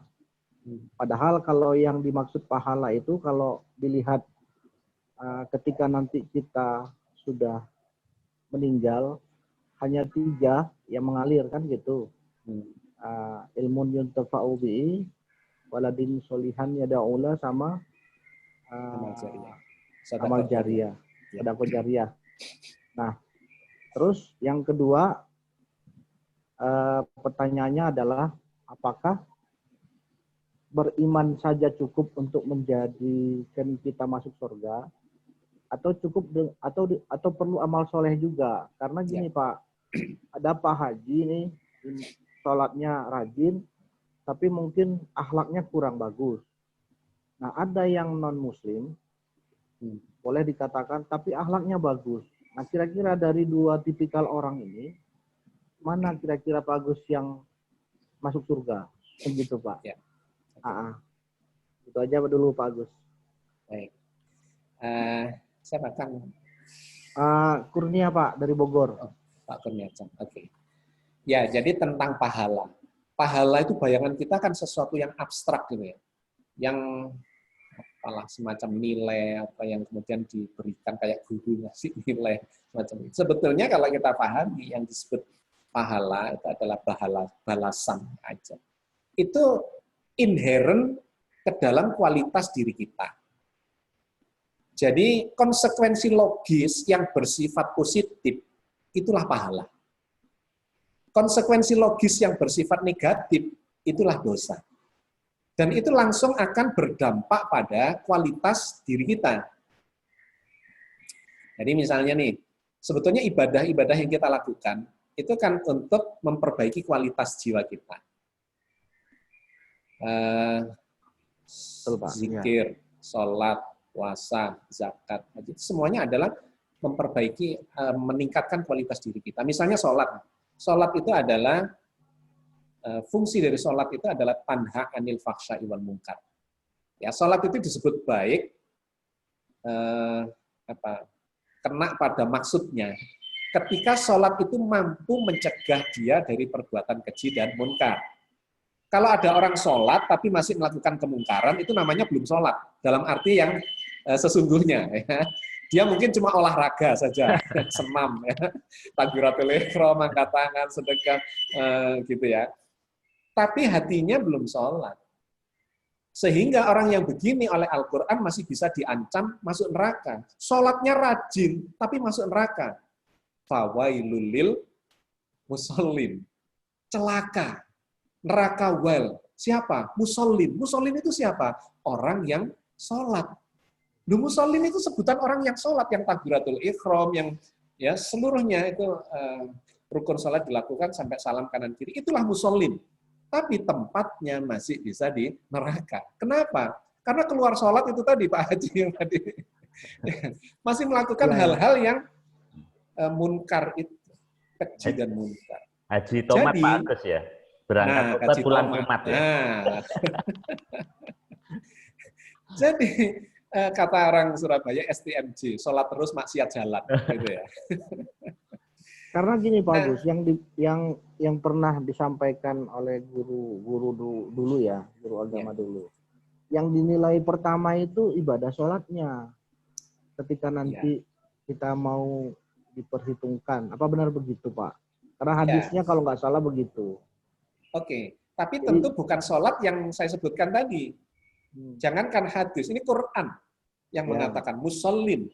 Orang yang sudah melakukan sholat secara lahiriah, sudah kelihatan mulai dari takbiratul ihram sampai salam, itu musallin, tempatnya masih bisa di neraka. Jadi jangan gembira dulu. Dia bilang, wah saya ini rajin sholat, barisnya ya, softnya lurus, semuanya tumak ninah, tartil, segala macam terpenuhi. Oh belum tentu masuk surga.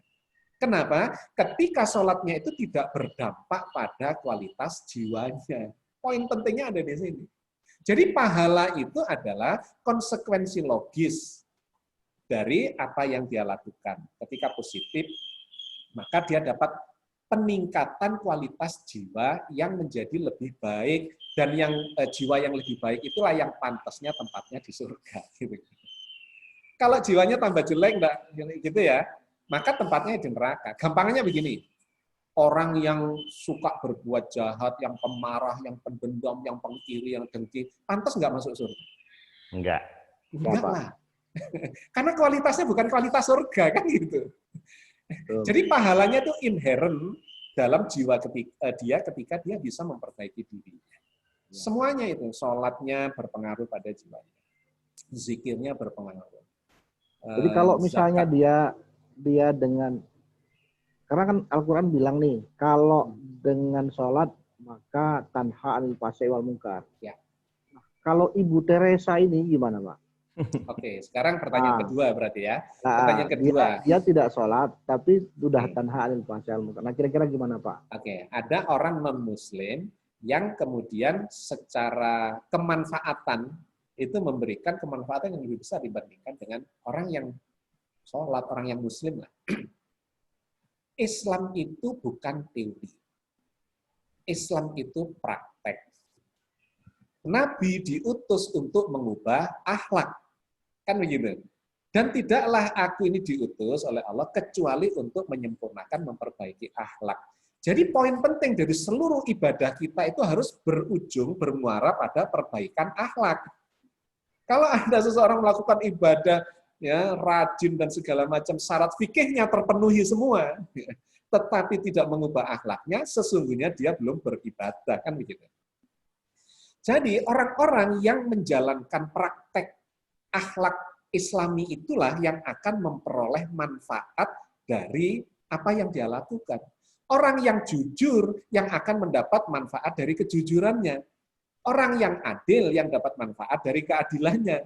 Orang yang bekerja keras yang akan dapat manfaat dari kerja kerasnya, yang berilmu, yang segala macam. Dialah yang praktek menjalankan itu yang akan dapat manfaat itu. Sedangkan orang yang KTP-nya Islam, bajunya ya kelihatan Islam, pakai kopiah dan sebagainya, bahkan gelar-gelarnya lulusan dari sekolah yang Islam dan sebagainya, tetapi akhlaknya tidak menggambarkan akhlak yang Islami, ya enggak. Dia cuma Islam KTP atau Islam baju, Islam penampilan, Islam performance seperti itu, tetapi tidak mengubah akhlak. Maka negara-negara yang tidak Muslim tetapi menjalankan praktek-praktek yang Islami, ya dia langsung dapat manfaat dari praktek Islaminya itu. Nah itu urusan duniawinya, Pak Kurnia. Iya, Pak. Tapi ketika urusan dengan akhirat, ketika dia tidak bertuhan kepada Allah, wah urusannya lain lagi, urusannya sama Allah nanti. Iya. Gitu ya. Tapi urusan duniawinya dapat manfaat. Baik, terima kasih Pak Agus. Terima kasih Pak Kurniawan Chan. Ini Pak Agus, terima kasih. Ini waktu sudah habis dan saya rasa bagus. Tidak selesai, tidak apa-apa. Saya termasuk golongan orang yang tidak menyelesaikan seluruh permasalahan supaya kita berseri. Baik, ini ada sahabat saya Pak Syakir. Pak Syakir tadi mana ya? Oh, sudah nggak ada. Oke.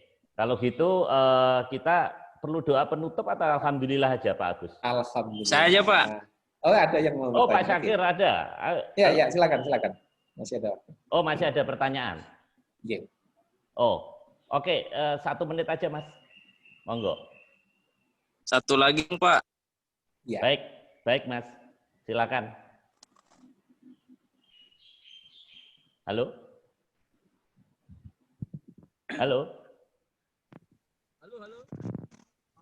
Saya Pak.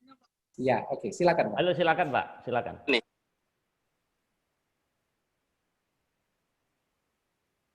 Halo. Ya, dipersilakan Pak. Iya Pak, silakan Pak, langsung saja. Terakhir penutup. Halo. Halo, Mas Iman ya, Mas Iman Aliwu. Saya rasa ada gangguan sinyal, Pak Agus. Kita akhiri aja satu, Pak. Pak, boleh Pak, 1 Pak. Oh iya, oke. Mas Gun-Gun, ayo Mas. Mas Gun-Gun, silakan. Halo, Pak Marius. Ya, terima kasih Pak waktunya Pak. Assalamualaikum warahmatullahi wabarakatuh Pak. Waalaikumsalam. Pak, saya mohon tanggapan Pak. Halo. Berkaitan dengan ini Pak, motivasi dari orang dalam peribadatan, melakukan peribadatan Pak ya. Bahwa ada yang beribadat itu karena takut neraka gitu Pak ya. Itu mungkin levelnya waktu anak-anak gitu ya. Terus ada juga yang level motivasinya itu karena menginginkan surga gitu ya. Menginginkan adanya kenikmatan gitu ya. Itu mungkin di level remaja kita menuju dewasa. Tapi ada juga yang beribadah itu karena mahabbah Pak, karena kecintaan gitu ya. Nah, Terus ada juga ayat yang berbunyi Pak bahwa surga yang diperumpamakan itu sesungguhnya ada lagi yang lebih baik di sisi Allah Pak. Nah, sebetulnya apa sifat penjelasannya berkaitan itu Pak? Demikian Pak. Ya. Matur nuwun Pak. Assalamualaikum Ya. warahmatullahi wabarakatuh. Waalaikumsalam. Salam. Turun Mas Gun-Gun. Pendek aja Pak Agus. Ya, ya. Jadi memang Allah pasti memberikan balasan kebaikan atas kebaikan. Bahkan digambarkan oleh beberapa ayat berlipat ganda balasan kebaikannya. Nah, bergantung jenengan pingin balasan apa dikasih sama Allah. Pingin balasan ngasih 1 juta, pingin dapat balasan 1 juta dikasih. Pingin 1 juta dikasih 100 juta ya, karena itu kan mulai dari 10 kali sampai 700 kali gitu ya. Kalau kita niatan ibadahnya masih kayak begitu ya, seperti banyak diajarkan oleh beberapa ya yang kita dengarkan, bahwa orang bersedekah akan dibalas oleh Allah berlipat ganda 10 kali sampai 700 kali. Terus di pikirannya yang ada adalah sudah nyumbang 1 juta akan dapat balasan 700 kali. Nanti digoda sama Allah. Ya, karena dia ternyata itu mengarah ke kesyirikan, ke kemusyrikan. Ternyata tidak lillahi ta'ala. Gitu ya. Ibadahnya itu adalah karena, nah tadi itu, iming-iming segala macam termasuk sampai ke surga. Surga, balasan itu semuanya itu pasti kok diberikan. Itu kan cuma konsekuensi logis saja tadi saya bilang. Ketika seseorang sudah memantaskan dirinya untuk dapat yang baik, pasti dapat yang baik kok. Kalau memantaskan dirinya tidak baik, maka dapat yang tidak baik. Nah, yang lebih tinggi itu sebetulnya adalah ketika lillahi ta'ala itu kan sudah nggak punya beban. Dia melakukan kebaikan ya karena mencintai, melakukan kebaikan saja. Menolong orang bukan karena ingin dapat balasan, ingin dipuji, ingin apa segala macam. Karena memang dia punya perasaan cinta saja untuk menolong seseorang. Nah, kalau orang sudah mencintai kebaikan itu, dia akan berada pada kondisi kejiwaan yang sangat membahagiakan. Itu nilainya sudah luar biasa. Itu inherent di situ ya, kecintaan Allah, kasih sayang Allah, dan segala kebahagiaan yang tidak ternilai itu akan sudah masuk secara inherent ke dalam diri orang itu. Sudah dapat surga dan lebih dari surga. Yang digambarkan surga itu hanya bersifat fisikal. Cari makan ada, makan di sana, madu ada, buah ada. Jenengan semua kan sudah pernah merasakan itu kan, gelang emas, apa segala macam. Nah gitu. Yang lebih ini dari itu adalah kondisi kejiwaan. Suatu ketika pasti Anda merasakan, ketika betapa bahagianya menolong orang yang gitu ya, membutuhkan, yang tidak mampu, atau orang yang kita cintai. Jadi orang bahagia itu adalah orang yang mencintai, Pak. Kalau jenengan mencintai anak, mencintai istri, ketika berhadapan dengan dia, berdekat-dekat bahagia. Cinta Allah bahagia, cinta pekerjaan bahagia, cinta segala macam bahagia. Jadi poinnya ada pada mahabbah, pada kecintaan. Ketika seseorang itu jatuh cinta, maka kata gomblo, tai kucing pun rasa coklat. Coklat. Ya gitu kan. Jadi itulah sebetulnya cara gampangnya menggambarkan bahwa peribadatan segala macam ketika kita sudah cinta terhadap semuanya itu, maka kata Al-Quran Allah akan memasukkan kebahagiaan ke dalam jiwanya. Baik, Pak Agus. Ini sudah selesai, saya rasa sudah 1,5 jam. Ini ada sahabat saya Pak Syakir, masih monitor Pak Syakir? Halo, Om Monitor Syakir. Pak. Pak Syakir, ditutup deh. Mohon ditutup 2 menit. Dibuka dong Pak Syakir. Ini teman saya kuliah di UI. Oke. Ayo. Ya. Ayo Om. Ya, assalamualaikum warahmatullahi wabarakatuh. Assalamualaikum warahmatullahi wabarakatuh. Doa penutup. Doa penutup aja langsung ya nih. Ya, langsung. Ini nggak bisa disempurnakan karena materi hari ini sudah sangat sempurna, sudah sangat bagus. Pak Agus, senang berkenalan sama Pak Agus bahwa orang yang memiliki ilmu juga memiliki adab dan akhlak yang Satu tinggi. lagi dong Pak, pertanyaan. Maaf Pak, Mas, mohon maaf Mas. Bulan depan aja Mas. Ini sudah 1,5 jam. Ya, makanya mohon dari awal. Ya, maaf ya, banget rekan-rekan. Mari Pak Syakir, tutup. Iya, terima kasih Pak Marius. Pak Agus adalah orang yang memiliki ilmu, tapi juga memiliki keimanan yang tinggi juga, serta memiliki akhlak dan adab yang mulia, yang bagus. Semoga kita semua juga bisa mengikuti juga, bisa mendapatkan apa yang didapatkan, apa disampaikan pada hari ini, bisa lebih beriman, bisa lebih berilmu, bisa lebih memiliki adab dan akhlak yang baik. Karena Rasulullah SAW diturunkan ke muka bumi adalah untuk menyempurnakan adab dan akhlak manusia. saya langsung aja bahwa doa akhir majelis sebenarnya nggak pantas untuk saya ngomong atau menyampaikan doa ini, cuma memang Pak Marius ini sahabat saya yang sangat memuliakan, orang yang begitu baik, yang memiliki ilmu yang tinggi dan senang berbagi ilmu. Bismillahirrahmanirrahim. Subhanaka Allahumma wa bihamdika asyhadu an la ilaha illa anta astaghfiruka wa atubu ilaik. Wassallallahu ala sayyidina Muhammadin nabiyyi ummihi wa alihi wa ashabihi wa azwajihi wa dzurriyyatihi ajma'in walhamdulillahi rabbil alamin. Alhamdulillahirabbil alamin. Terima kasih Pak Syakir, Pak Agus Mustafa terutama sebagai narasumber. Kita ketemu bulan depan nanti akan kita ya insya Allah. Semoga Pak Agus Mustafa ada keluangan waktu. Baik, terima kasih. Ini saya close. Pak Syakir, terima kasih dan rekan-rekan semuanya yang tidak bisa saya sebut satu persatu. Wassalamualaikum warahmatullahi wabarakatuh. Alhamdulillah. Waalaikumsalam.